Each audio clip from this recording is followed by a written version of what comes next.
who's the only person really who's got a chance. Josh Coppins. Cass on the right at number 5. Last time we took a reading, he was 21 seconds behind Stefan Everts.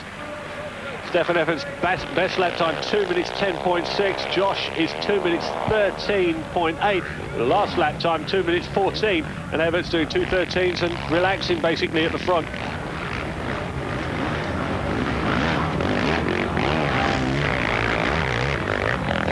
Now, I'll quote directly from Josh on this race. He said, the sand's not really my speciality, but today I feel good, enjoy the track, don't feel too much pressure. Honestly, and this is from the man's own mouth, I think that Stefan will have the title this week or in Ireland. My goal is to get some good results and prepare next year with my Cass team. And that's straight from Josh Coppins himself. Although Steve Ramont grabbed the pole, Ramont is nowhere near as fast as Everts, who's making it look easy out here. Steve Ramont in second place, number 11. And he's 8 seconds down on Stefan Everts. So in the 6 laps that we've had, that's over a second a lap that Stefan Everts has pulled away. If you missed out on the beginning, don't know what happened to Ben Townley. Well, he was involved in a crash with Tanel Leok at the start. Leok's bike just, I don't think it's come down yet, but it could see where it was built from where it, how high it went in the air. Ben Townley is back in the race though. And from that awful crash right on the first corner, he's got it up and running, and he's now up into 9th place. About 49 seconds off the leaders, and this is what we're looking at now, chasing Josh Coppins.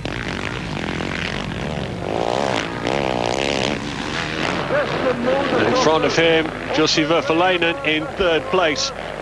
So that's his next target, but Steve Ramont is nearly 10 seconds in front of Jussi Verfalainen. You just get it in the wrong place on the track and you're stuffed. But no problems for Josh. He's out to have fun this weekend, get some places.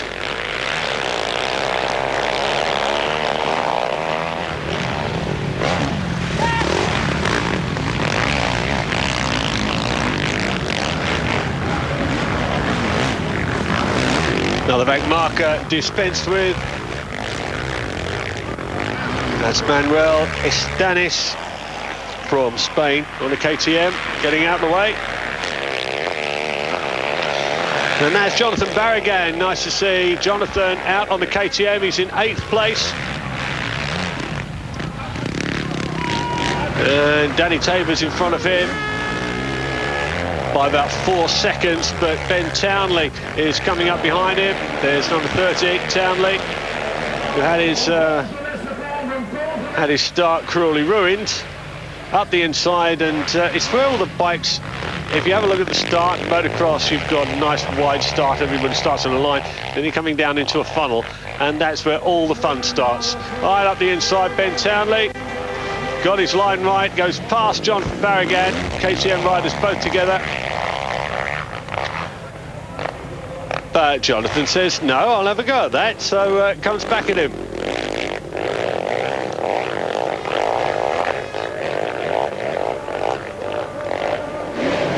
So it's Jonathan Barragan, number 43 on the outside, Ben Townley. Ben caught him in short order, will pass him in short order. I don't think that Jonathan's got much to hold Townley up with, but then again, Ben could be hurt a little bit from that first corner crash. But that's it, just extends it where he can. Puts it down in the lead. There are just too many people that end up missing out on various rounds here from silly little injuries. Josh Coppins, as I said earlier, was the only person, it's still the only person, who could take the fight to Stefan Everts for this championship. Everyone wonders what would have happened if he hadn't suffered that viral infection earlier on in the year. That really knocked him back a lot. It's not just the physical injuries he can get on the bike, but Coppins had a very bad bug at the beginning of the year, and that held him up a lot.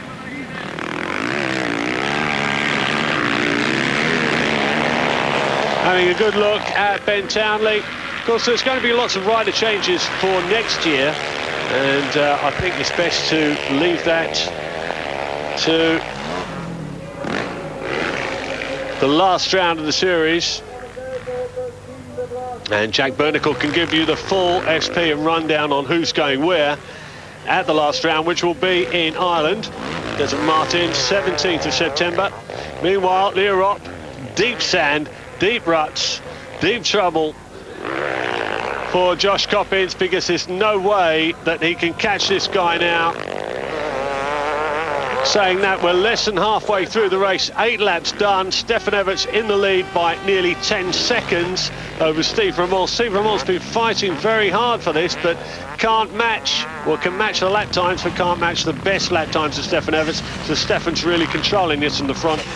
Straight out of the box, lap 2, 2 minute 10 second lap. The closest anybody's got to that has been Kevin Streebos, actually, 2 minutes 11.4, also on lap 2. And Steve Ramon at the moment is in second place, Kevin Streebos down in 5th. And KTM rider number 11, Steve Ramon. Last lap 2:12.5 against Everts, 2:12.9, so it has closed up a little bit, but you can bet anything you like that Stefan Everts will know exactly what's going on here. Will take the points. Somebody just missed who that was as he went past. Looked like a Suzuki. Stopped in the middle of the track. And I doubt very much if it was Kevin Streebos, possibly Yoshitaka Atsuta, who's down last showing in 14th place, number 10 rider, so we keep an eye on him. There's a gap between two rivals in the championship, 20 seconds.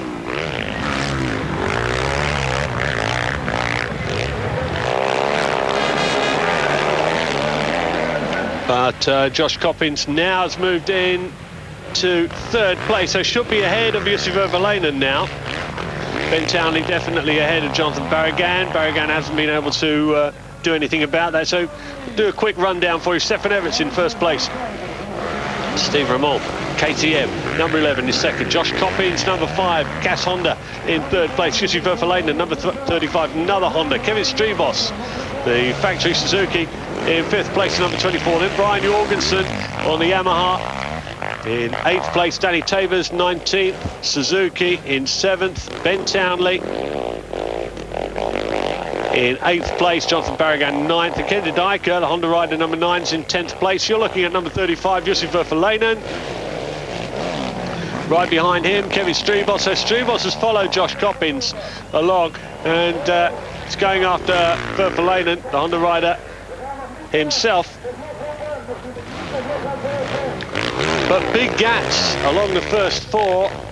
Stefan Everts now leads, although that lead has been cut. Last time we looked, it was a shade under 9 seconds, now 8.4. So Steve Ramon's still in touch, and a little bit later on in the race, if he starts to make a push, could actually close that gap down. But I'm not sure whether Josh Coppins in 3rd place will be able to do it.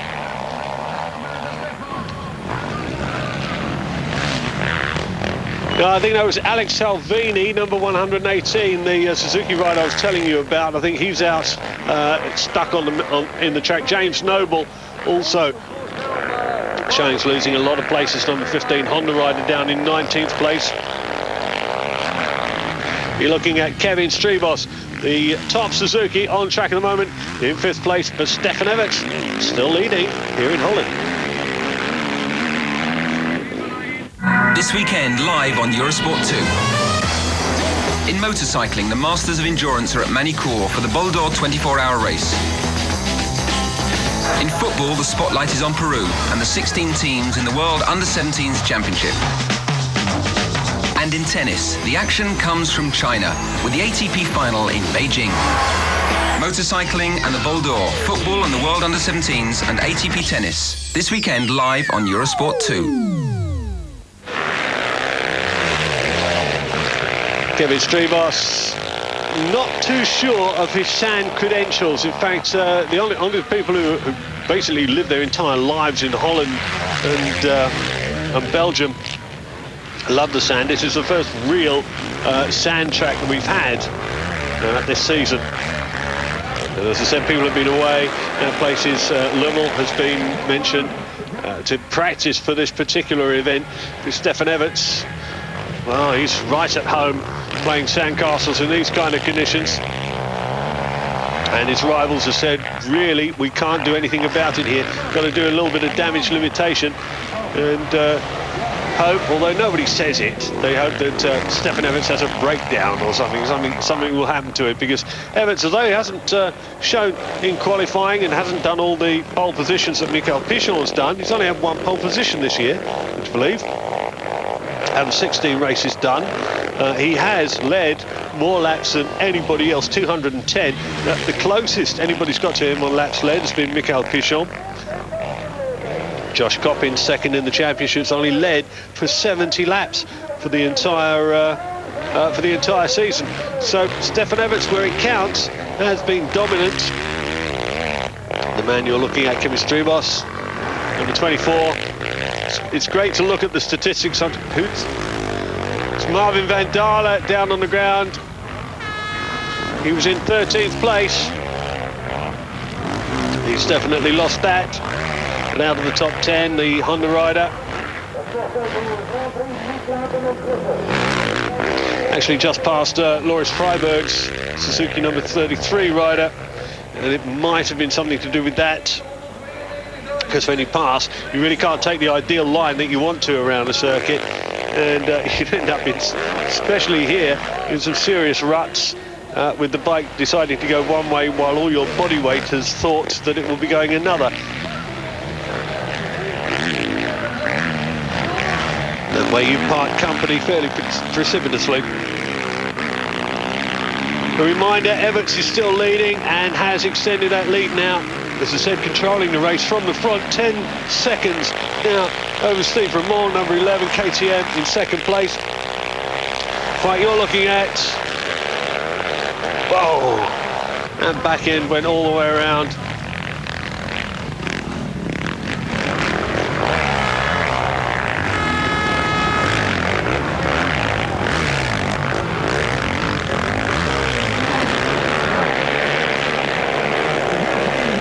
Ben Townley forcing his way through.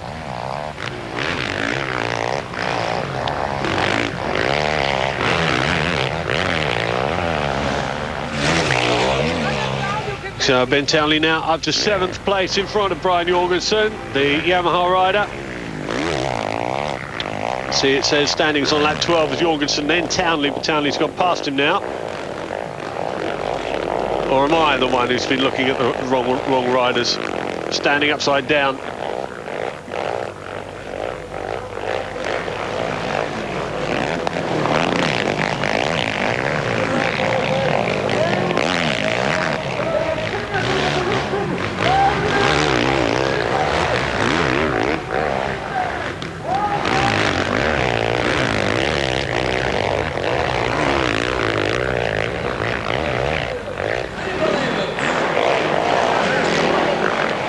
KTM rider closing down on Danny Tabers. Now the number 19 rider, Suzuki, right in front of him.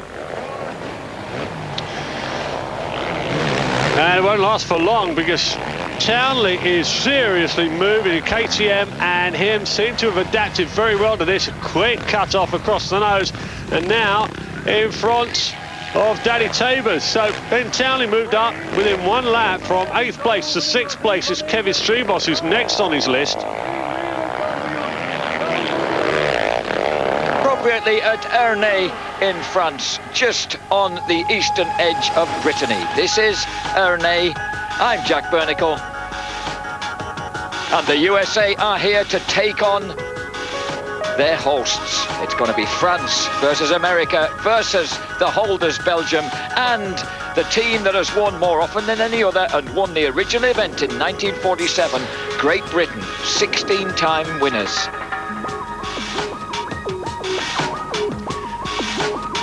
Already in qualifying, the Irish team unlucky not to make the break, just losing out in 21st place where 20 countries went through during Saturday qualifying. They just failed to beat the Netherlands, who were on the podium 12 months ago.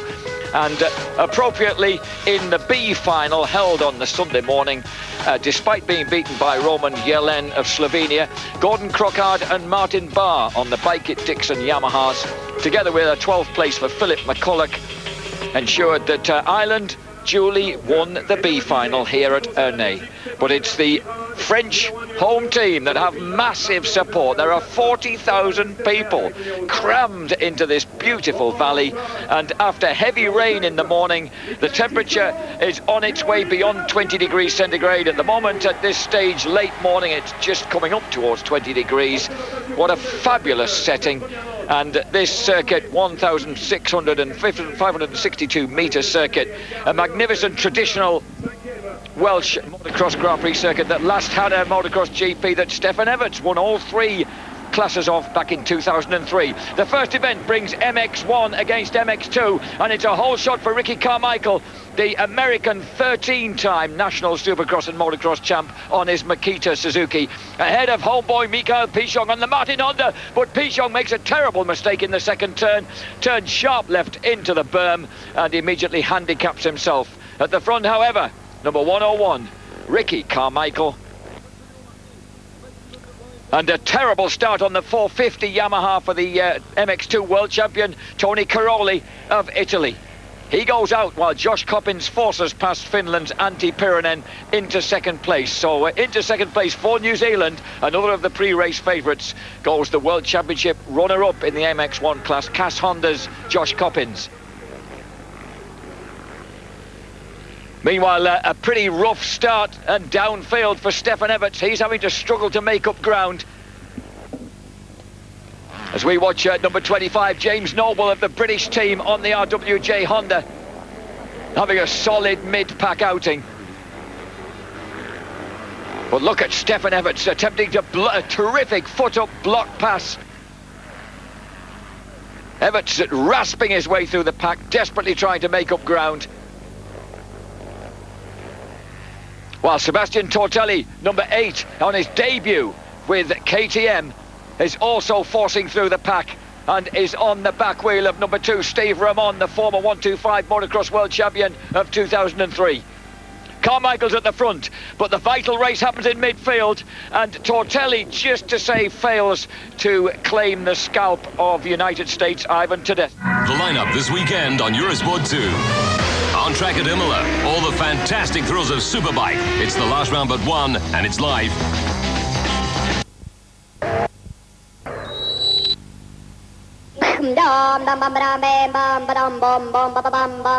What's going on? The Crazy Frog is back in town and on the run. Get this crazy sound and join Eurosport clubs for more fun. Text Euro 1 for the monos, Euro 2 for the polys, or Euro 3 for the real music sounds to the number beside your country flag. So, if you're in the UK, text Euro 3 to 88888 for the real crazy sound. Break it.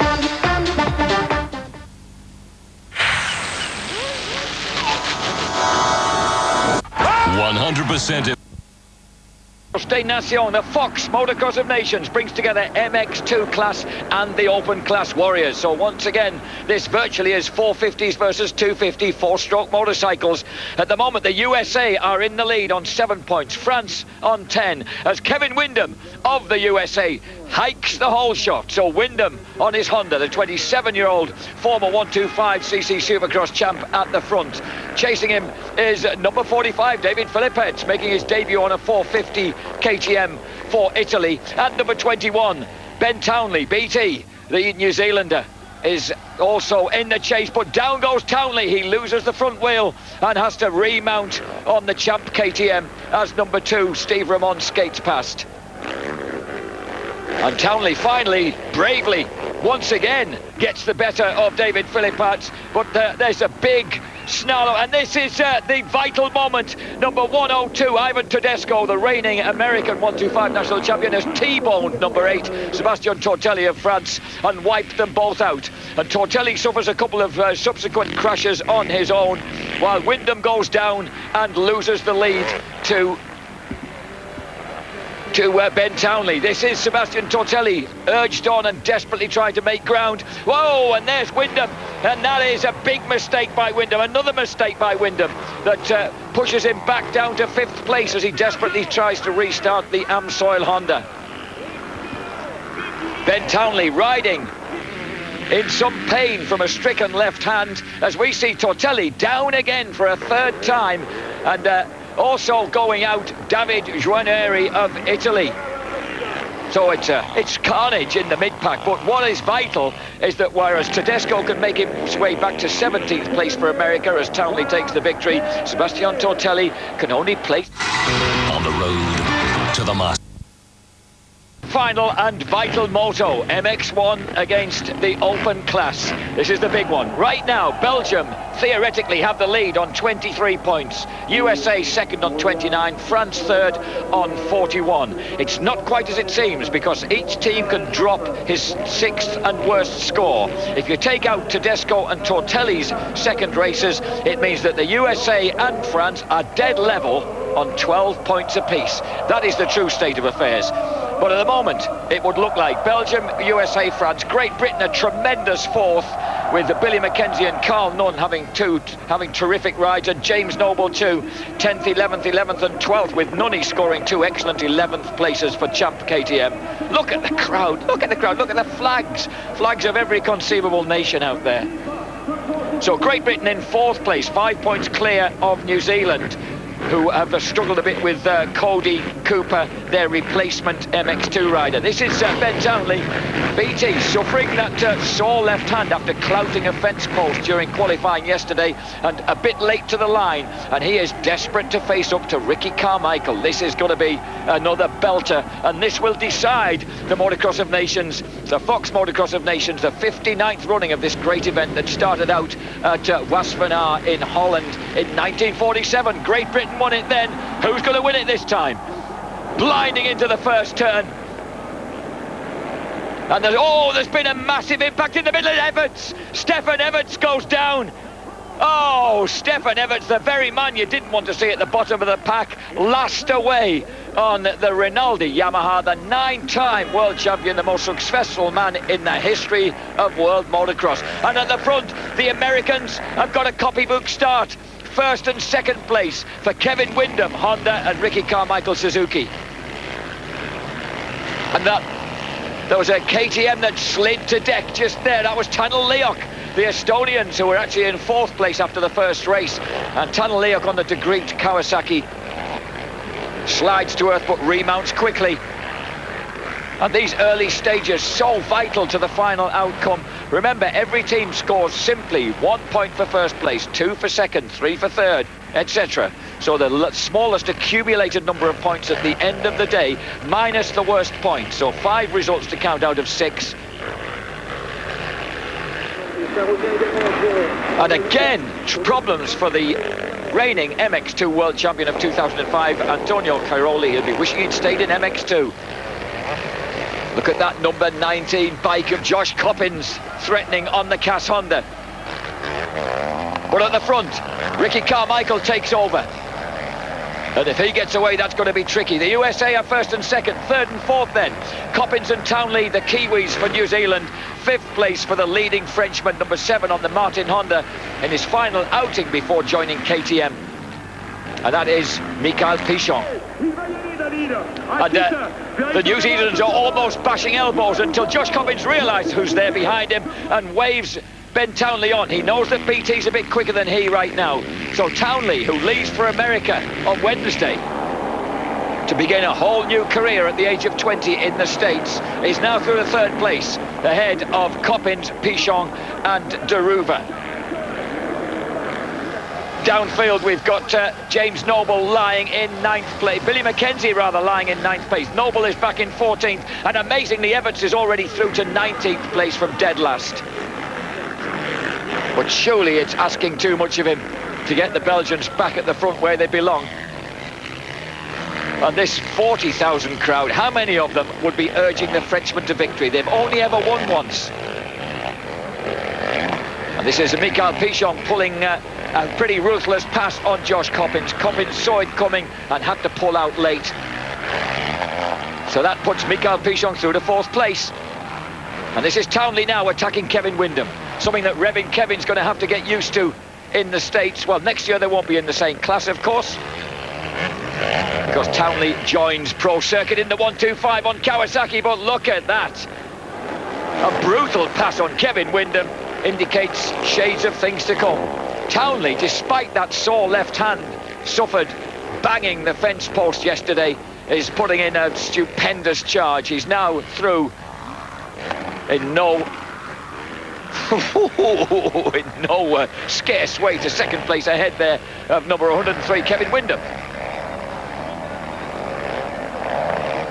So now Townley versus Carmichael. Carmichael's got it clear at the front. He's about 2.5 seconds ahead. You can just see the dust in the picture there rising from his rear wheel as Townley desperately seeks out the flying freckle, as Jeff Ward used to be called. Similar stocky, freckle-faced Ricky Carmichael has sealed his 12th and 13th victories in AMA Championship racing. And here he is looking for a victory in the Motocross des Nations. The last time the Motocross of Nations was held in France, of course, the USA beat the Frenchman in a dramatic confrontation at Saint-Jean d'Angely, in which Ricky Carmichael, Ryan Hughes and Travis Pastrana saw off the French challenge.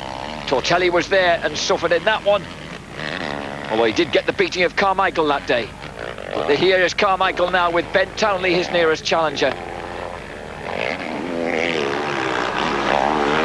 And at the moment, David Villemain is down in 8th place, so the 2 Frenchmen not doing enough. And it makes you realise how vital was that T-bone that Ivan Tedesco performed on Sebastian Tortelli, because the fact that the Americans can discard that 2nd race score of Tedesco's and the French are forced to do the same means it's down to this race. And of course the Americans know they've got 2 stronger riders in here, and they're proving it right now. Windham, number 103, lying in 3rd place, holding off number 7, Michael Pichon. Windham, of course, from Baton Rouge in Louisiana. We've been hearing plenty of that unfortunate place during the course of recent news broadcasts, suffering down in Louisiana in the aftermath of Hurricane Katrina. This is Michael Pichon. They did, of course, race for Honda America together before Pichon got fired in the 2nd half of the 2000 series after an altercation between him, his father and a race official. He just finished 4th in the 250cc Supercross series in the States, a series that was cleaned up by this man this year, the amazing Ricky Carmichael, immensely popular here in France. So too is this kid, 20-year-old Ben Townley. So the 25-year-old from Florida, Ricky Carmichael, leads the 20-year-old from New Zealand, number 21, Ben Townley. And Townley, he's not afraid of laying it down in pursuit of Carmichael. He knows that if he's going to be a success in America, that's the sort of standard he's got to reach. You wouldn't believe that he's riding with an injury. What a fantastic show by Townley. And at the moment, USA have a clear lead on 16 points, France on 24, Belgium in 3rd place now on 33, have just squeezed ahead of New Zealand, thanks to the efforts of Stefan Everts as he tries to drive his way through the pack, but he's not making the sort of progress I was expecting him to. He's only reached 16th place. The British boys looking good. Mackenzie is still there in 9th place. James Noble has dropped 1 place to 15th on the RWJ Honda. The guy who's just 3 points behind Josh Coppins, who's dropped out to 6 behind Mark Deruva. Coppins leading the British Open Championship with 1 round to go by 3 points from James Noble. And there is Josh Coppins, surprisingly behind Mark Deruva. Mark Deruva, who was close to winning that Irish Motocross Grand Prix at Desert Martin just a week ago. This is Garcia Vico of Spain, number 36, versus David Villemain of France. Villemain, of course, since Y2K has been pursuing his career in the USA. He snatches that place now from Garcia Vico and so moves through into 7th place in front of the Spaniard. David Villemang second to Jeremy McGrath in the AMA Supercross Championship Series. That's been his best result really in the USA. He's never managed to really make that final step to the front. Kevin Windham also remarkable rider who actually virtually retired for a season after breaking his femur and then decided to make a comeback on the 4-stroke 450 Honda and has been Carmichael's pretty much closest rival outdoors since. He's getting pursued right now by Michael Pichon, who's getting urged on by a tremendous din from this huge French crowd here at Ernay.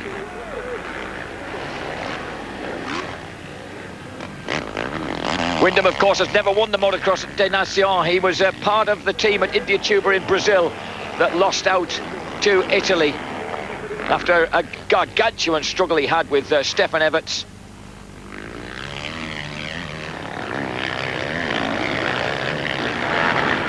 The Belgians finally finishing third, with France second, Italy first, and off the rostrum, in fact, the Americans in 4th place after Carmichael struck trouble. But Windham has been keen to eke revenge ever since. Could this be the day? This is David Villemang on the Yamaha. He's losing his factory contract at Yamaha, of course, for 2006, though he will remain in the USA, where he now has a small child and a settled family life. But has he still got the motivation to become a winner? Villemang, originally from Baie-de-Latin in Provence, on the 19th of next month, turns 28 years old. This is Ricky Carmichael. And he's set a blistering fastest lap, which Ben Townley is just not quite able to match, but he's still hanging on in there. 5 laps complete for Carmichael. 2.5 second advantage, and Townley he's only a hair's breadth slower per lap. In fact, he's closed the gap slightly. Townley applying the pressure, working so hard, as he did in fact at Desert Martin a week ago in the final MX1 Grand Prix. He finally had to give best to Stefan Everts after going perhaps too early and too hard in the second race and wearing himself out. Mackenzie riding a superb race on the 450 Yamaha in 9th place, ahead of Kevin Strybos, the leading Belgian at the moment. So the Belgians really are not truly in the fray. Tanel Leoc 11th, David Philippats also moving to the 450 is next up. And Stefan Everts ahead of Verhoeven and James Noble, who's dropped now to 16th.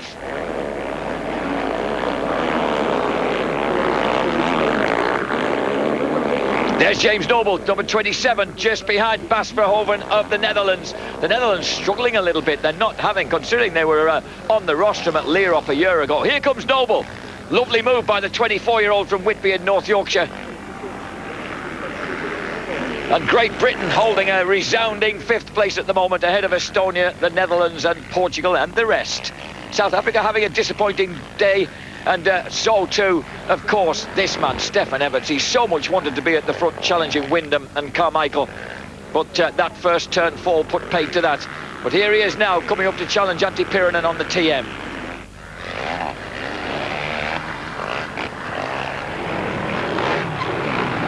Everts tries to make a move. Oh no, he forces himself over the berm then. And Everts, it looks as if he's not really attacking with the sort of aggression that you feel he should be doing mid-pack. He should be dealing with people like Antti Pyränen. Surely James Noble is sitting right in there behind the 9-time world champion. Everts, of course, is looking for a 13th podium finish for a Belgium team of which he is part.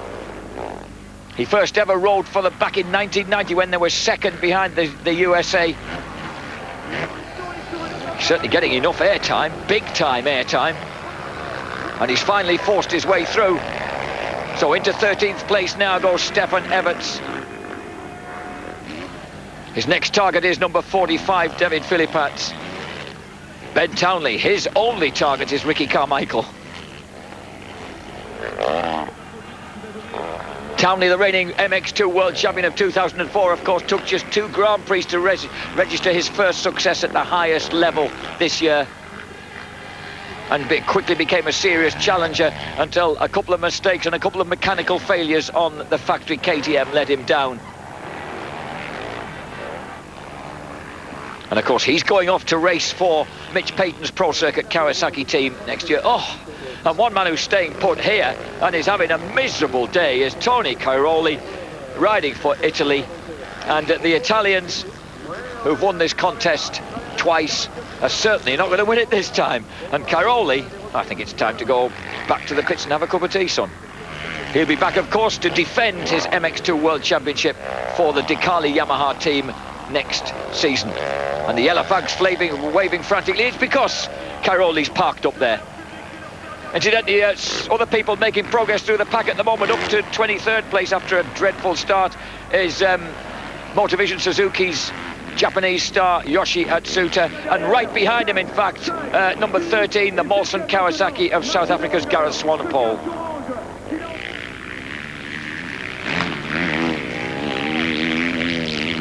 The back markers, you can hear Ben Townley hollering at that back marker to get out of his way. Where do these guys find the lung power to do that, I sometimes wonder. But you can see that Carmichael has put in a couple of very quick laps on laps 5 and 6, and has just eked out an extra 0.8 of a second over Ben Townley. And Pichon, he's still there, but he's a tantalising 2.5 seconds down on Kevin Windham. Well, we know that Pichon's had a pretty bad end to his season, so really he's putting in a pretty colossal effort here for the Martin Honda team. Verman, Garcia Vico, Billy McKenzie now right with Garcia Vico, just 0.7 of a second behind the Spanish Gypsy. Stribos, Leok, all those positions are so important because in the end they add up to the points that make a team's final score.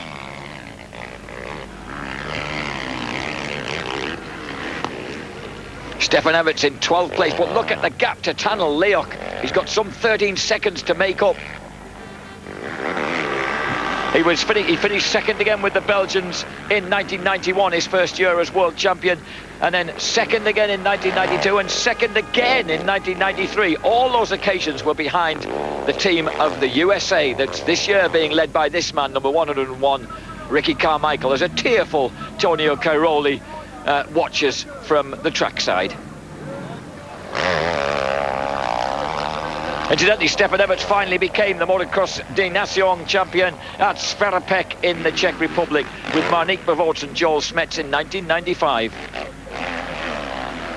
Only to be pushed back down to 3rd place in 1996. In 1994, of course, they were beaten by, the last time that the Britons won, Steve Whitlock. Well, welcome, Steve. Steve Whitlock, of course, was the team manager of the legendary Honda Racing Corporation squad of the mid-1980s, featuring Eric Gabors, Andre Malherbe, and our own David Thorpe. They were epic days, weren't they? Whitlock was the team manager in 84, 85, 86.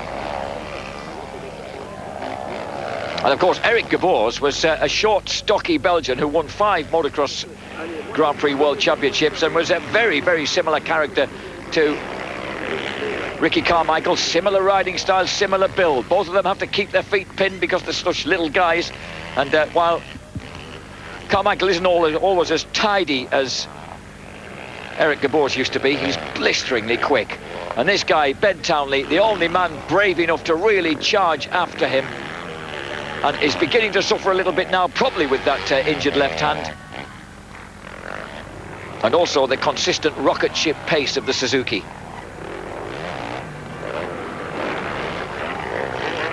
A superb circuit at Ernay.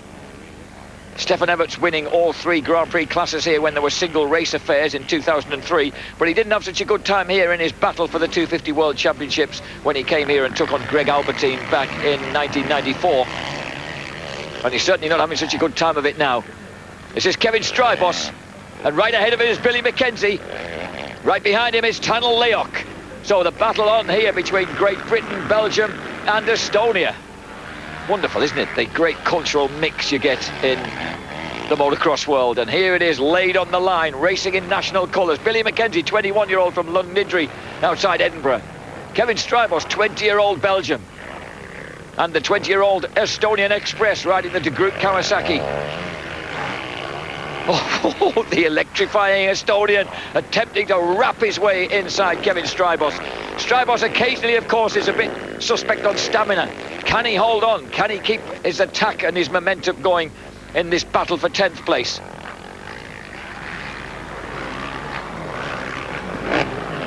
In fact, Mackenzie is lying 9th, so you could realistically say it's a battle for 9th place between these three. Mackenzie, I really feel, is the sort of guy who ought to be getting onto a 450, but he wants to ride the MX2 Grand Prix again next year for Steve Dixon's Bike It Dixon Yamaha squad, and then hopefully perhaps 7 years they've been together, you know, a long time. I hope that they'll perhaps move up to MX1 the following season. Mackenzie, we keep getting glimpses of, and he's showing just how versatile he is, the way he's riding this 450. Carmichael has now extended his advantage to 5.2 seconds. Wyndham is still, has actually lost a bit of time on Mikael Pichon. Pichon has closed the gap. We are watching Mackenzie, Strybos and Leok. Stefan Everts is 12 seconds behind this battle and desperately striving to close the gap. The gap even. One man who doesn't need to close the gap, he's just extending the gap on his pursuer, is this guy. He rides with such absolute confidence, doesn't he? He keeps that bike nailed. He just kind of sits calmly amidships and just has almost unreal balance. Also constantly glances across just to check where Ben Townley is, and at the moment he can see that he's just prizing open a gap. He's well in control of this race, and the crowd here love him. The anything American, of course, is adored by a French crowd. That's why the Paris-Bercy Supercross ever came into being in 1984, when we first saw the likes of Ricky Johnson, Brock Glover, Johnny O'Mara, this guy's mentor, incidentally, and David Bailey come over and show us how Supercross should be done. Ricky Carmichael actually didn't come over to Bercy until it was either 1999 or 2000, and the first thing he did was break his collarbone in qualifying, and he very sensibly never came back. But he did, of course, come over and ride that filthy, wet motocross des Nations at Fox Hill in 1998 that Belgium won from Finland and New Zealand. Josh Coppins, of course, a part of that New Zealand squad. And he's out there racing his heart out here for the Kiwis again. That was Coppins you just glimpsed.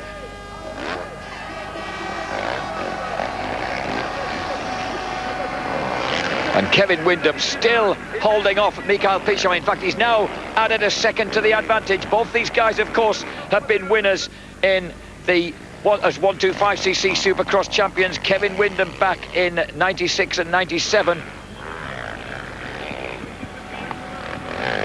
He was the West Coast 125cc champion, whereas in 95 and 96, the 125 East Coast Supercross champion was his pursuer this very day, Mikael Pichon. So in 1996, they were both winning 125cc regional Supercross championships in the States.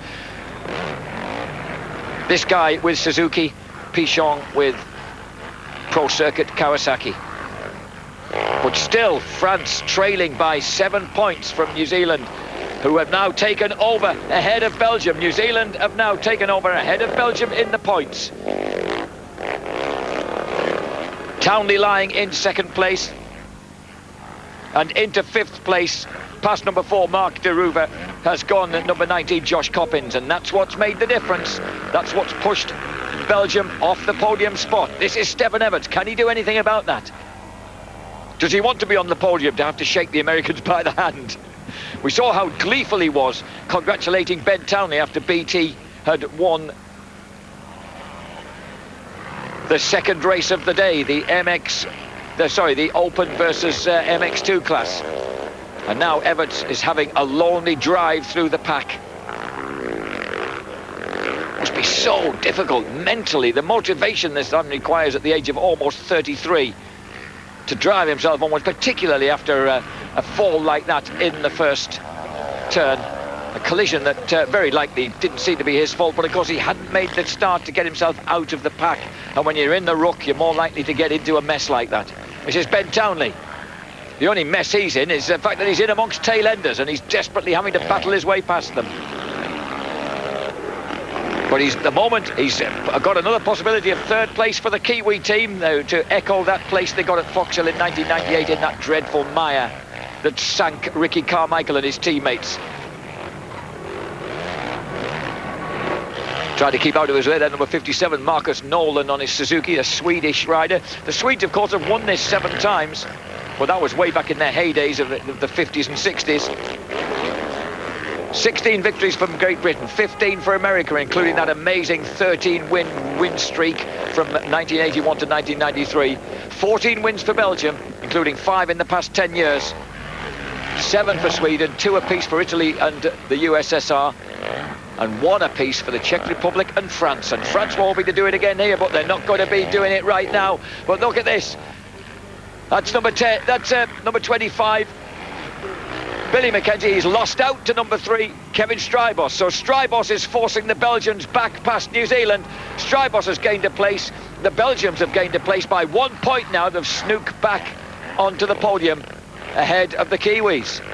So this is getting pretty fascinating. Kevin Strybos, the 20-year-old Grand Prix winner for the first time in the Open class, in the MX1 class this year, doing his best to defend Belgian pride.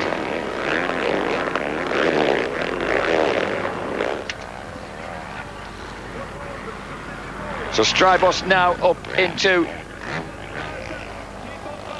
9th place, but with the back markers in among them, including number 37 there, Danny Ham of Australia, whose team manager, incidentally, is Gary Benn. Remember Gary Benn, anybody? He used to be Neil Hudson's mechanic on the Grand Prix circuits of the early 80s. Wyndham, but listen to the din that tells you that Mikhail Pichon is keeping up the pressure. Although in amongst the back markers makes it that bit harder for the Frenchman. And there's an example, because he's got a back marker just ahead of him, and he's got to find a way inside that back marker. And if the back marker uses the same line like that, it makes it all the harder. Rillerman, Strybos 8th, Garfield Vico 9th. Mackenzie striving to get on terms with him 10th, with Tanel Leok giving him a tough time, and Stefan Evans drastically closing the gap, now just 4 seconds behind Tanel Leok.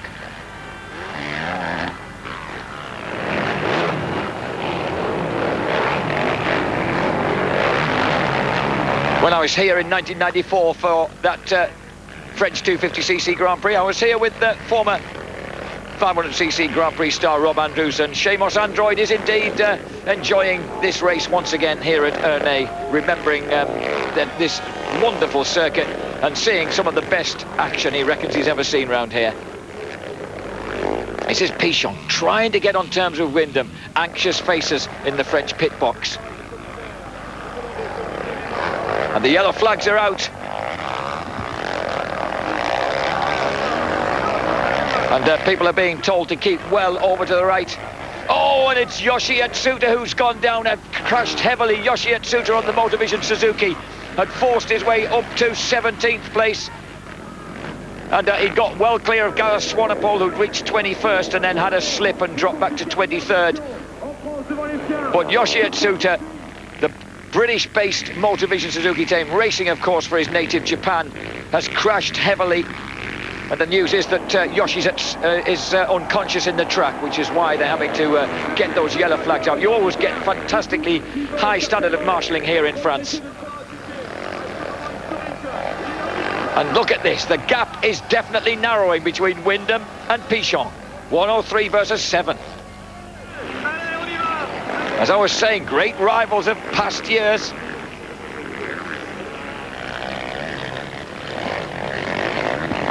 Wonderful to see them at it, hammer and tongs again. They'll be thinking this is just like old times.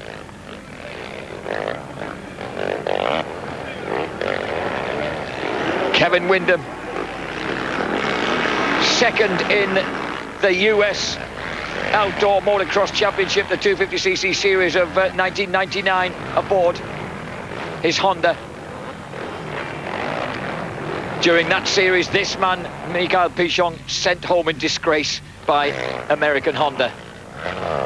He'd actually beaten Wyndham, though, in the Supercross series, where Wyndham finished 7th despite 2 victories, and number 7, Mikhail Pichon, finished in 4th place that year. And he's really closing the gap now. Wyndham, the gap to Wyndham down to half a dozen bike lengths. Oh, this is a crucial time. We're in the closing stages, less than 3 minutes plus 2 laps of this race left. And French pride at stake here at Ernay. Look at Pichon closing the gap now on Wyndham. He's got from 3.5 seconds back to this. Oh, fishtailing his way out of the left-hander into those horrendous ruts up the hill. He may not be able to win this for France, but he can certainly claw back a bit of pride if he can pass Kevin Wyndham. New Zealand, meantime, are now 2 points behind Belgium. Stefan Everts is through to 11th place.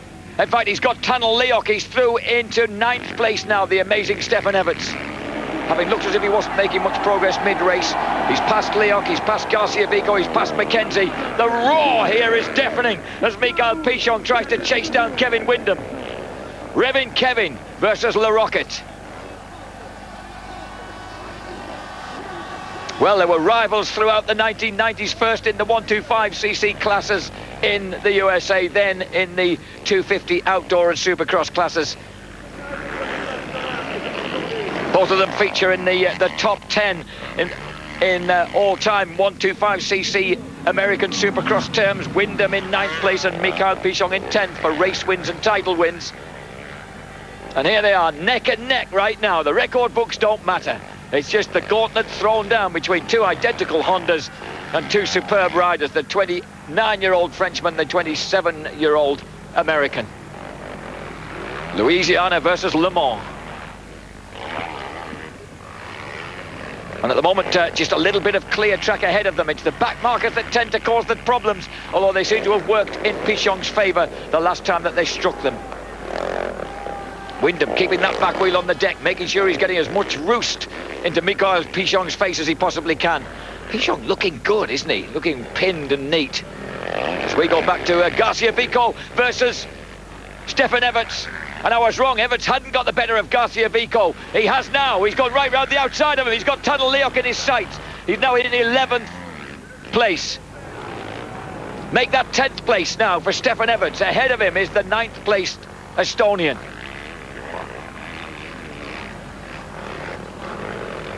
Estonia now back in 6th place. They lost Agar Leoc, Tunnel's cousin, in the second MX2 race. He went out early, and that cost them a horrendous 40 points, which of course they have to drop. And that means every other ride counts, of course. It puts the pressure on. And they're trying to find their way round number 55, Jonas Wing of Sweden, who were managed, incidentally, by former 250 GP winner Anders Eriksson. Everts soars downhill past Tunnel Leoc and makes it even more secure for Belgium then in 3rd place, unless Townley or Coppins can make some unexpected progress in the last 2 laps.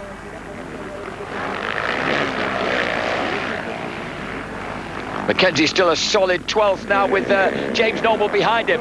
So once again, the Brits finishing in tandem as they did in race 2. Good races from the British lads. That is Stefan Everts. As we hear the... whoa, look at this. This is Wyndham versus number 7, Michael Pichon. Oh, right in amongst the back markers. That's heart-stopping stuff. Verhoeven gets out of the way, thankfully. Look at this, they're right together. And although it may not matter for the team thing, unless, of course, Michael Pichon could T-bone and flatten Wyndham. Now, there's a thought, without flattening himself. I'd thought about that, if he could get near enough. The blue flags are frantically waving, because those lappers need to get out of the way. Oh, one guy very kindly almost stops. That'll have cost him dear. Look at the way these two lads are riding the bumps. It's got really choppy out there, especially after the heavy rain we unexpectedly had at 7 o'clock this morning. And this beautiful Brittany Valley is going completely bananas as they support that man, Michael Pichon, in pursuit of Kevin Wyndham. Oh! And Michael Pichon almost drove straight into the back of number 12, Jussi Lansu. And just because Lansu's been racing in the USA this season, the Estonia's decided he's going to block Pichon. Oh no, the very thing he didn't need. And Pichon's chances are being wrecked now by Lansu of Estonia, number 12, who finally glances over his shoulder, sees who it is, and gets out of the way. But that's it. That's upset the French apple cart. Michael Pichon had a good chance there. of having a go at Kevin Windham, and Jussi Lansou has just wrecked it. Well, I wouldn't blame all the members of the French garage for not going along and laying into Lansou after that particular display, because that has really made a big difference. Pichon had put all that work in, and he'd seen it begin to reap rewards. And now suddenly the gap has opened back up. Windham, of course, all credit, hasn't really put a wheel wrong. 2 laps to go as Pichon tries to get the water back on the boil again. This is Ricky Carmichael, untroubled at the front, really enjoying himself, appreciating the French fans, knowing how enthusiastically they've come out to support the French team, and gloriously himself and the Americans, who of course hadn't attended the Motocross des Nations for the last 2 years. But now that it's changed its name to the more American Motocross of Nations, the Fox Motocross of Nations, they're back. With Roger Da Costa, of course, once again at the helm, the 5-time world champion who originally brought them over as an all-Honda 4-strong squad back in 1981. Don't forget those guys. Danny Laporte, Johnny O'Mara, Chuck Son, Donny Hansen. What a quartet. They started the whole ball rolling, and here we are with the Americans rightfully back in the competition.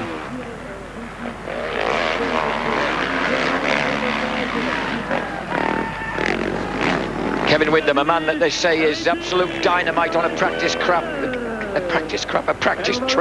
but so often lets nerves get the better of him during a race, but he certainly isn't doing here. Despite all that exhortation from the French camp, he's holding on to that 3rd place ahead of Mikael Pichon. Ahead of them, incidentally, still in 1st and 2nd places, of course, Ricky Carmichael and Ben Townley, RC and BT.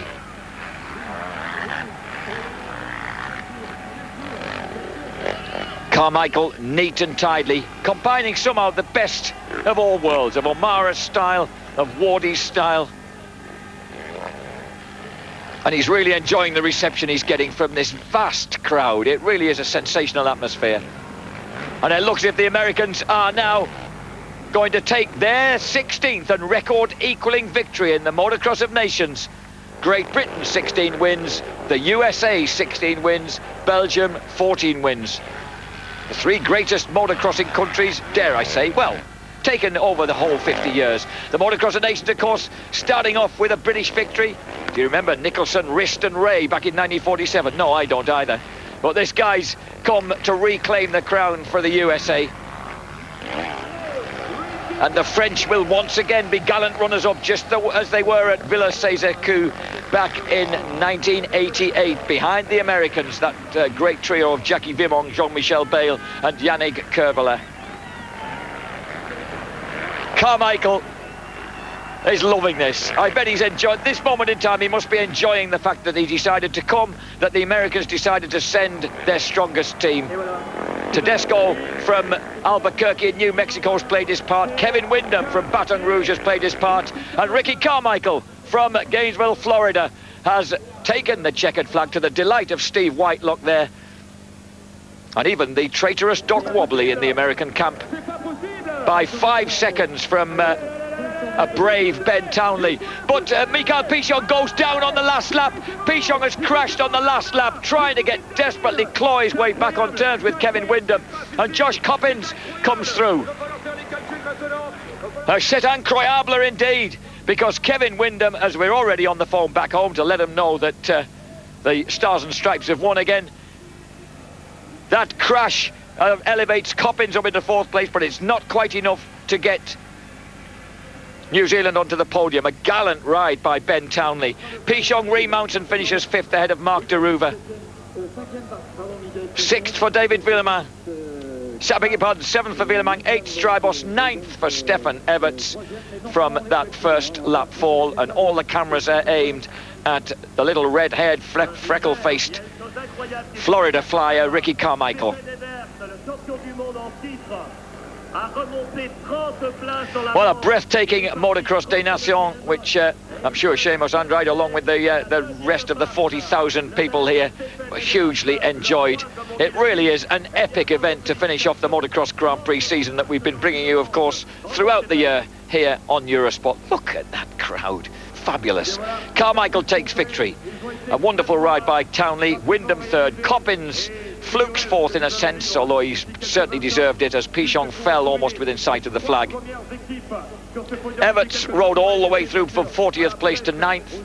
Billy Mackenzie and James Noble, terrific consistency by the British boys, which means that we'll have 5th place overall in the team contest. Neville Bradshaw, I forgot to mention, a good ride by Neville Bradshaw from Johannesburg on the Motorvision Suzuki representing South Africa. Gareth Swampole not so lucky, down in 23rd place on his Molson Kawasaki.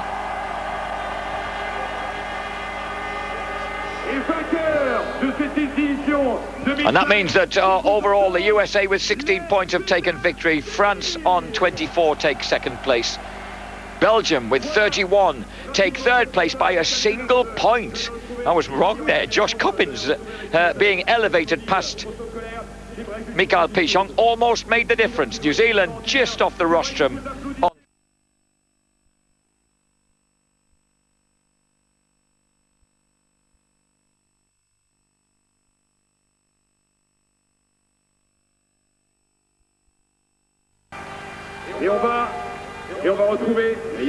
Kevin Wyndham's already delighted the crowd with a burnout on his Honda number 103 there on that stage.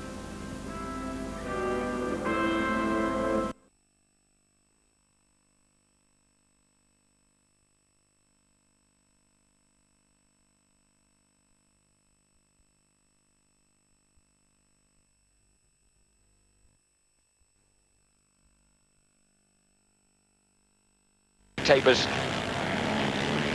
And at the moment Strybos went back down to 17th place on that lap, and I think he's probably struggling a bit because it's been a bit of a problem to him coming back from injury. They've tried to get him back early, but it hasn't really worked. Now he is back in action. This is Mikael Pichon. He was unhappy. He went for blood tests after Matcham's Park. He was convinced there was something wrong with him. But again, on the UK boss, Roger Harvey says, I think what was wrong with him was Matcham's Park.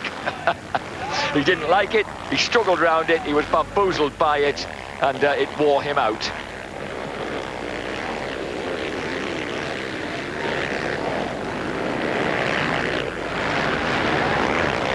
Mikael Pichon presently in 9th place. Making progress on the Martin Honda. It'll be taking a lot of energy out of him, but he's just going to have to go for it. He said he spent Monday after Matcham's Park showing his good side to his two little kids. Now, Ben Townley is through into second place. While we've been elsewhere, naughty director, he's somehow squeezed past Joel Smets and almost instantly dropped the Suzuki, and he's closing in on Brian Jorgensen. So Townley, what can he do on the Champ KTM? Incidentally, Brian Jorgensen's suffering no ill effects as the yellow flag goes out, indicating someone is suffering some ill effect out there. No ill effects from his crash last weekend. One person who is, got to give credit to the fact that James Noble, presently 15th on bike number 15, has got huge bruising down his left side, and how can I put this kindly, in his buttock, and he twisted his back in that big get-off when the front end of the RWJ Honda just dug in, and the soft sand on the outside of a turn threw him really abruptly over the bars, and didn't do him any good at all. There's a lot of impact when those crashes are so unexpected, and that was a big one. Townley now is really making life very, very difficult for Jorgensen. Two great stylists together, of course. Jorgensen, a real veteran of the Grand Prix scene, 4 years ago winning the British 125cc championship for the Dixon Yamaha UK team. But he's not going to be able to have any reply to Townley if Townley rides like this. Townley, of course, has suffered a couple of mechanical problems that have dented his championship challenge. That's been a real disappointment for him, because he thought if he was going to go off to the States next year, at least he could enjoy himself winning a world championship first. But those DNFs have really hurt him badly. At the moment, he's in 5th place in the championship with a total of 204 points. And when you consider that Everts now has 301, that's a huge deficit. Everts, of course, 40 points ahead of Mikael Pichon. And look at this, Townley round the outside. How neat. And courageous a move was that, and that's meant that he was right up the inside line to take Brian Jorgensen's lead into the left-hander. And Townley, it's slick out there, but Townley is finding so much grip. He's able to just plant the factory KTM where he wants it. Remember, he's gone back to the SXS engine from last year, the factory 2004 engine. And that was superb. Look how he got the power on right round the outside of Jorgi, which is not easy. And Jorgensen was so surprised, he fell a little short and just pummeled the front forks on the lip of the landing there. And that didn't do his recovery chances any good, but it certainly pleased that bunch of reprobates in the KTM garage. And straight away, Townley's opening up an advantage. So Ben looking quick round here. His best lap time, 1 minute 52.3 seconds. And that was on lap 7 out of 9.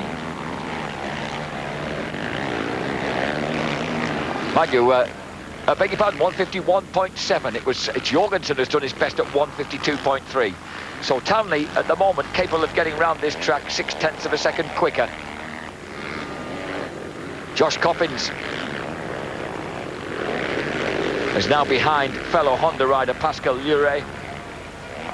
And look who's with them. Mikhail Pichon has forced the Martin Honda from 19th place on a track that everybody knows is difficult to pass round.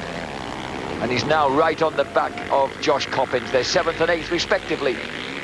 Beg your pardon, 8th and 9th respectively. So Pichon, number 2, desperately trying to make good the deficit from that awful start.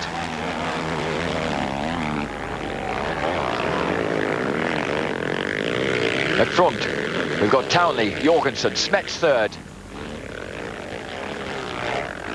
Stefan Everts just picking people off. It's the fact that he said the main thing he's got to do is avoid making mistakes, and when he says that, you know that he's unlikely to make them. Mikhail Pichon said he really loves this track. He sorted out some good settings on the bike early on in training, and felt it was much easier for his team and for himself than Matcham's Park. We knew that would be the case, but he's in pole position, but it's the results tomorrow that matter. And he said everyone's within the same second, and the start was going to be very, very vital. Well, he's proved that because he's having come from the back. He tries to get inside of number 5, Josh Coppins, but Coppins just whiplashes around the outside. He just he likes that line. He takes that wide line. It gives him a lot of pace out of the corner.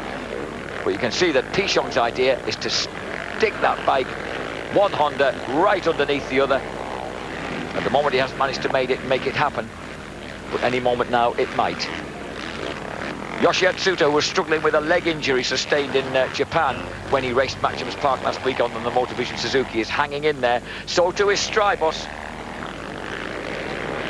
Strybos doled out in 19th place. Before Matcham's Park, incidentally, Kevin Strybos tried 3 times to ride during the week to get fit for the British Grand Prix, but each time his left arm swelled up. Apparently they were still having problems with Mikhail Pichon not having problems. Yes, he is. He's having problems with number 5, Josh Coppins. He thought for a moment he'd snapped his way past, but Coppins equally quickly snapped the door shut. This is a vital battle for 8th position. Mikhail Pichon can't afford to lose points. And he's again tries to squeeze inside Coppins. Coppins goes for the wide line. Pichon this time drives across the front of him and performs a fairly perfect block pass. Coppins has, and there's a bit of a history between those two guys, of course, because when they were teammates 3 years back, they certainly used to have some set-tos. And this time, Pichon decides that the only way that he's possibly going to get through is to just close the gate right there.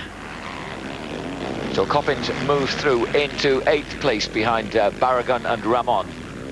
How much more progress can he make from there? There's Ramon. I beg your pardon, is it Barragan there? Yeah, number 43, number 2, Pichon. At the front, lapping in 1 minute 52.0. Townley's taken off like a scalded cat.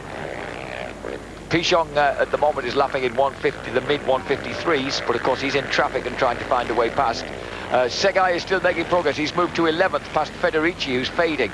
Atsuta 13th, Noble 14th, Tabers 15th. They've all got past Cornel Nemeth, who slipped back to 16th. 10 places behind the Hungarians' qualification place. Strybos 18th, ahead of Loris Freebergs and Antoine Mayo. Mayo, of course, debuting the brand new Husqvarna here, now an Italian manufacturer on Italian soil. And the story I was telling you of Kevin Strybos is that there's still a large blood clot affecting circulation. And they thought he was going to miss Italy as well, but here he is.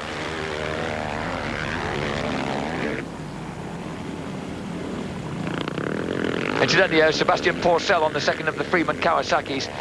He was hoping to be back racing this weekend, but the young Frenchman has decided that he doesn't want to race until he's a candidate for the podium. And someone's gone down there. Was that Luret? That may have been Pascal Luret who dropped the Honda. So Sebastian Pourcel is, well, something quintessentially French. Really, he's returning in a fortnight at Saint-Jean d'Angely for the French Motocross Grand Prix, which you'll be able to catch, of course, right here on Eurosport 2. Nothing like coming back in front of your home crowd.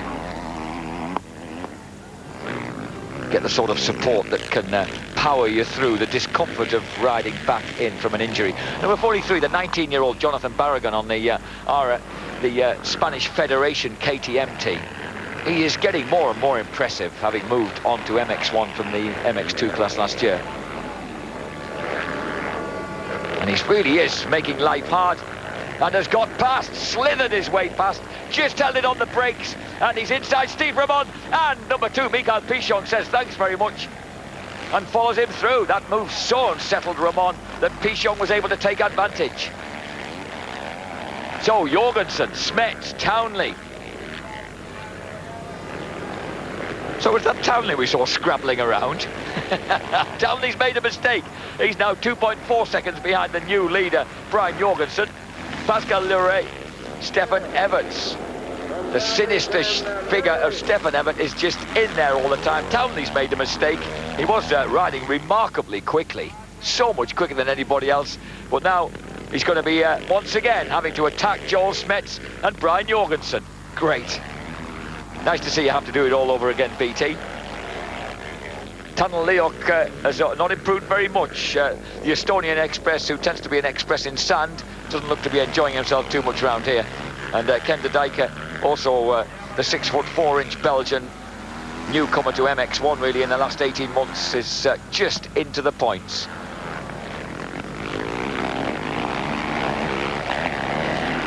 Townley's slip obviously hasn't cost him his confidence. He's right back there, pushing hard, and you do have to have confidence. The speed of some of these brows, the uphills and the downhills on the other side, and the breaking into the off-cambers. Remember when off-cambers were a great part of motocross, especially the grassy ones, before the tracks started getting dug out like this. Bring them back, I say. Jorgensen leads. Second place, Joel Smets. Third place, the champ KTM of New Zealand's Ben Townley from Talpa. That home track he so loves, that was so like Matcham's Park. Rode his first Grand Prix Spain 2001, the 125. He's had 10 Grand Prix wins, of course, before he came into this season, where he secured his first MX1 GP victory.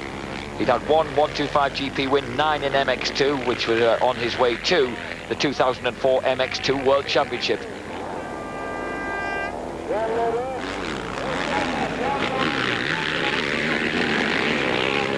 And ahead of Townley, this is number 72, Stefan Everts, and look at this. Well, what's Harry Everts going to think of this? Because one of the kids he's been training these last couple of years in Spain, Jonathan Barragan, the Spanish lad with the English name, is giving his Harry's son Stefan a really scalding time here in the boiling heat of Italy. Everts, Belgian icon, Belgian Sportsman of the Year. Not only has Jonathan Barragan with him, but amazingly he has his rival for World Championship honours, Michael Pichon, there as well. Pichon, you've got to admire the way the guy has just kept on straining to beat Stefan Everts, and he's just not quite succeeded. Last year nor the year before, they've had some colossal duels. But Mikhail Pichon knows that these are the sort of tracks he's got to take advantage of, because these are the sort of tracks that give him an advantage over Everts. Oh, and Pichon makes a mistake, anxiously glances left over his shoulder as he loses traction, thinking for a moment that Josh Coppins might take advantage, but Coppins can't. And that's when the track's as slick as that. It only takes a moment like that to cost you vital time. Now he's got to regroup and get back towards Everts and Barragon in this race 1 in Italy.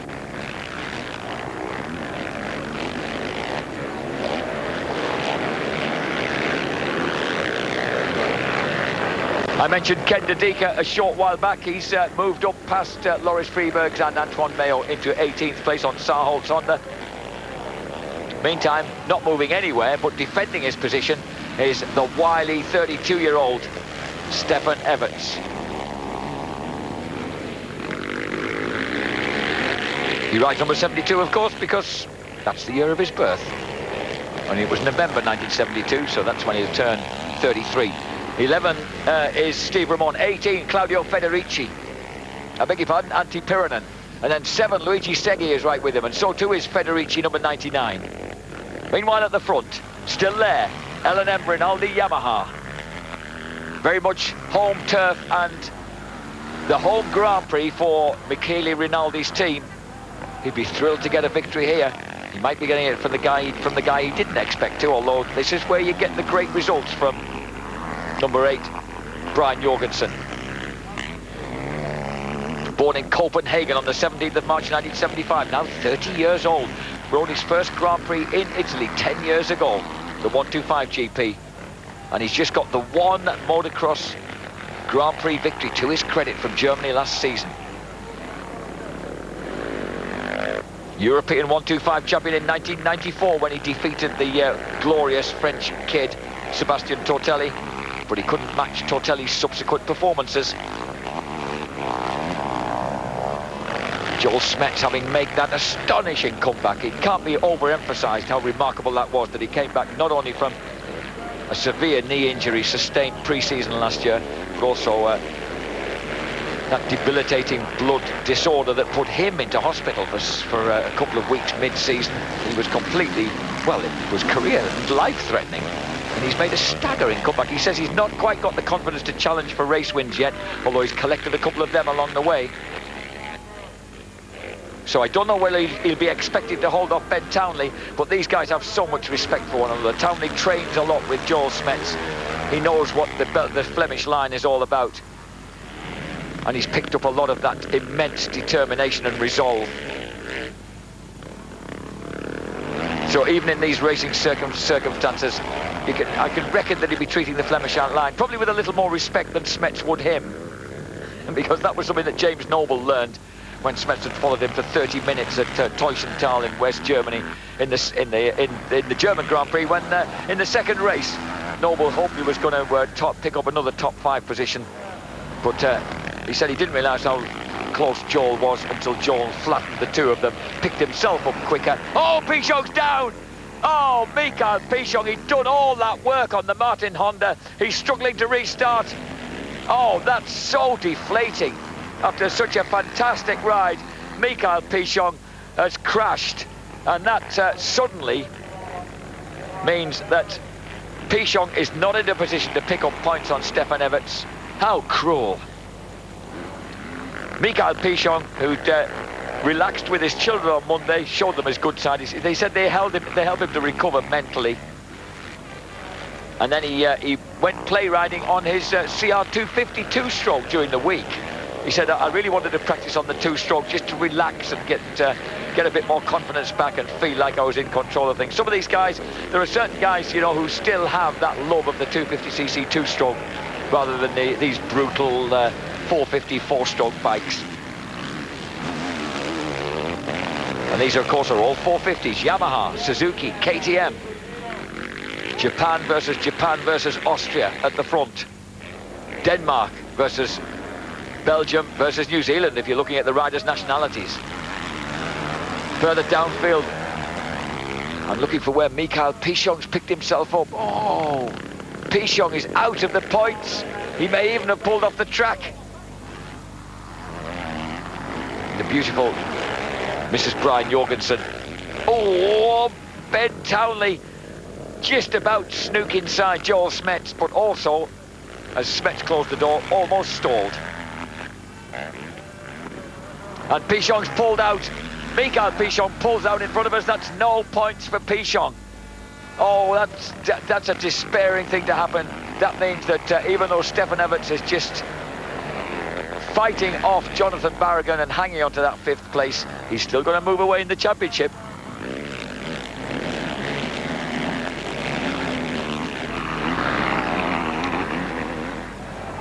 Meanwhile at the front, Townley looking for a way past the factory Gabor's Grand Prix team, Suzuki. Oh, and Smets isn't going to let go, but Townley isn't either. They collide, and Townley comes up out on top. No love lost on the track then. No matter how much of the best of mates off it. Look, Joel knew he was there, but mind you, Joel was he was on his line, wasn't he? That was the rut that he wanted to be in. But Townley was breaking inside the rut. It's a treacherous risk to take, but you've got to take it if you're going to get past on a track like this. Marvin van Dalen moving up to 18th place at the expense of Loris Freebergs. Van Dalen showing that you can get, a Belgian sandman can get some results from a track like this, but not as far up as he has been in recent times.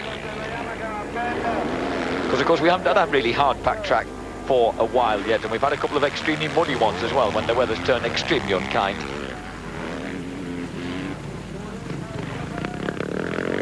Jorgensen,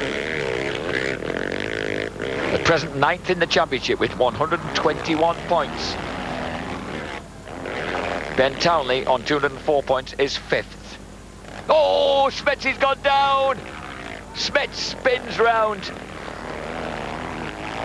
Just that small mistake cost him dear, but he's remounted ahead, I think, of Stefan Everts. Everts still there. And I think Josh Cobbins has got squeezed through at last past Jonathan Barragan, and he's putting the pressure on Everts now rather than the young Spaniard. But Smets spun it round, lost a place to Pascal Lure. So easy to happen on this slick stuff. Come on, come on.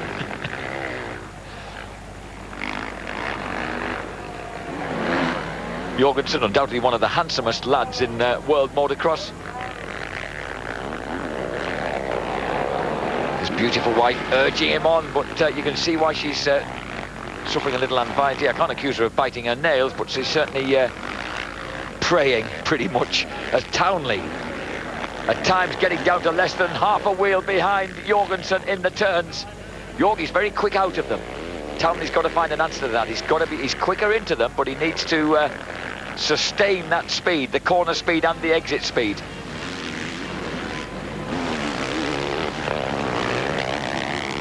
Champ KTM team run, of course, by legendary Dutchman Kees van der Ven, who reckons that Ben is a huge talent. 2 laps to go. Townley has got 2 laps to get the better of Brian Jorgensen. Huge crowd here at Castiglione del Lago. Oh, she is praying. She really is. Out loud. She wanted to win it. Oh, Townley squeezing inside. Oh, he almost unseats Brian Jorgensen, then almost unseats himself.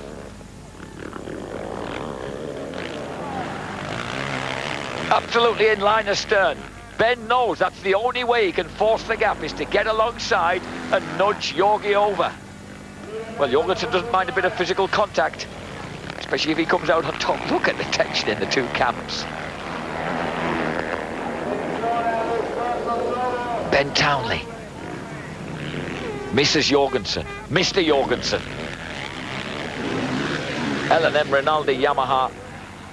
Oh, dear me. Well, who are you going to go for? Prayers being offered all round by the respective lady friends. Jorgensen almost locking up the back wheel, slewing it into the right-hander. It's great to see two guys with as much talent as this riding to the absolute limit. 19 laps complete. It looks like it's going to be a 20-lapper. Smets is still there in 4th place. He should be all right to hang on ahead of Everton Coppins, but here comes Townley again. Again, he can't quite make the turn. That's a really awkward hump into the right-hander. He just can't quite make the turn down enough. Carlo Rinaldi on the left-hand side of the picture there. He, of course, is his big brother Michele's team manager for these events. Michele, an exquisite, charming man who keeps a fairly low profile despite his iconic status here in Italy. Oh, Townley! How sideways do you want that bike to go? He's just slinging it over the jumps and then keeping it low when he needs to get the drive back to the ground. But he's running out of time.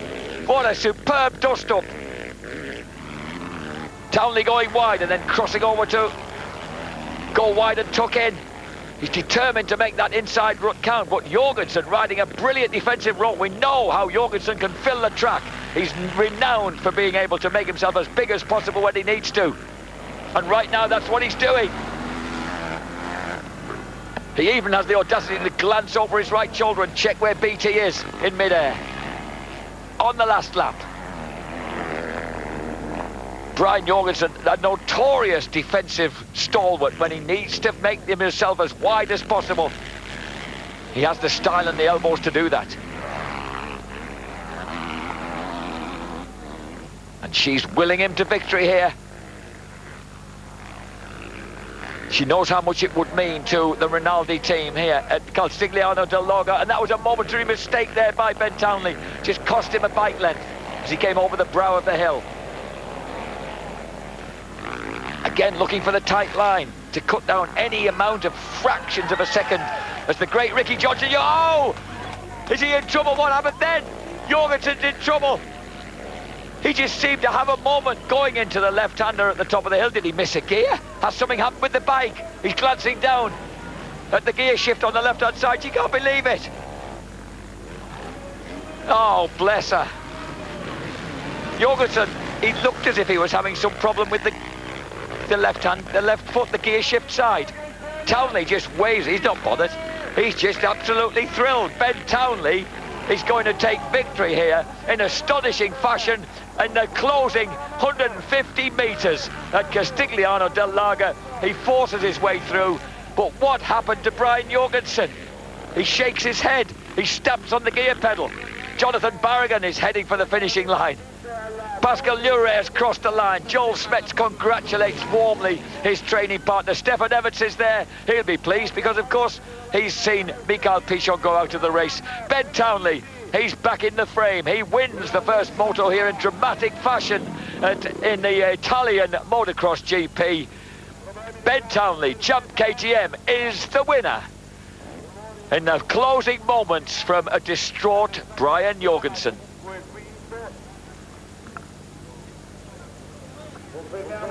The finish, 21 laps. Townley does it. Jorgensen, frustration or what?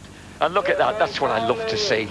He gets, while his team comes up to find out what's happened, he's going to get a pillion ride from the man who beat him. And Pascal Lure has got a terrific reception as he comes across the line, because that is the first podium position of the Frenchman's career, ahead of Joel Smet, Stefan Everts, Josh Coppins, Jonathan Barragan, Luigi Segai, Steve Ramon and Claudio Federici, recovering some of his form to round out the top 10. But this is the man who's clinched victory. Ben Townley wins the first race, the first MX1 race here in the Italian Motocross Grand Prix.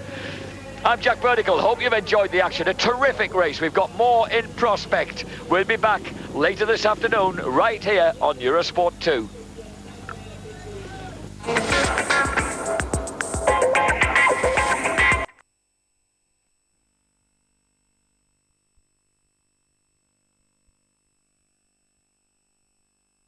Today, Mikael Pichon, when he fell after making a terrific recovery from an awful start in race 1, he got right